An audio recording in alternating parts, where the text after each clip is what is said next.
Sa iniindang karamdaman. Ito ang kanyang pinagdadaanan. Ito ang panawagan ni Norman. Dekada 90 nang sumikat sa Pilipinas ang grupong Universal Motion Dancers, isang all-male sing and dance group. Isa sa mga miyembro ng grupo si Norman Montibon, aka Norman Santos, whose Latino features endeared him to his legions of screaming fans. Ito na si Norman ngayon. Sa edad na 40, nakikipaglaban sa sakit sa bato habang nasa Dubai kung saan siya nagtatrabaho. Last October 2012, he was diagnosed with kidney failure. Araw na nakapacheck up ako, parang lambot na lambot ang pati ng mga nag-isip, kinabahan, hindi ko alam yung gagawin ko. Kasi nung sinabing ganong malala na yung sakit ko, inisip ko kaagad kung paano ako magsusurvive. Hindi na pwedeng mag-work kasi may ubo dito nakakabit sa dibdib ko, connected suko, kaya mahirap magtrabaho. Every other day, 3 times a week, nagda-dialysis ako. 4 hours a day.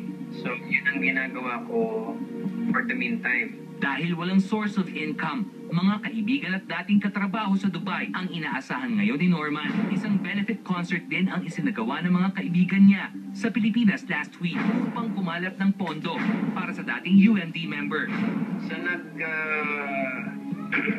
buo ng event, kay Jong, kay Bong, kay Grace ng Hiptusol, Street Boys, Sir Benjo ng Big Shift, sa lahat ng mga dancers na nakatrabaho ko, sa lahat ng mga bandang pumunta nung araw na yon, maraming salamat po sa inyong tulong. Napakalaking tulong po ito. Hindi lang tulong namin ng kapatid, talagang parang pamilya na eh. Sobrang kumbaga yung banding namin that time. So sana pagaling ka and just keep on praying lang dahil si Lord lang makakasolve lahat ng problems natin eh. Diba? Si God lang yan eh. So dasal-dasal lang.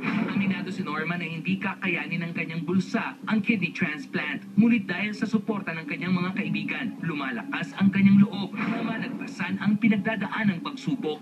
Meron sigurong malilipatan dyan na pag umuwi ako magkukontinue yung pagpapagamot ko tapos mauoperahan ako.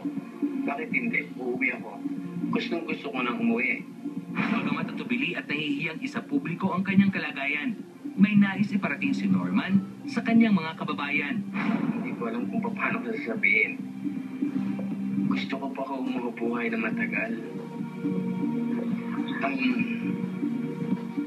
Gusto ko magpagamot sa mga gustong tulong ko. Salamat po. Dito lang po ako. Lalaban para sa inyo.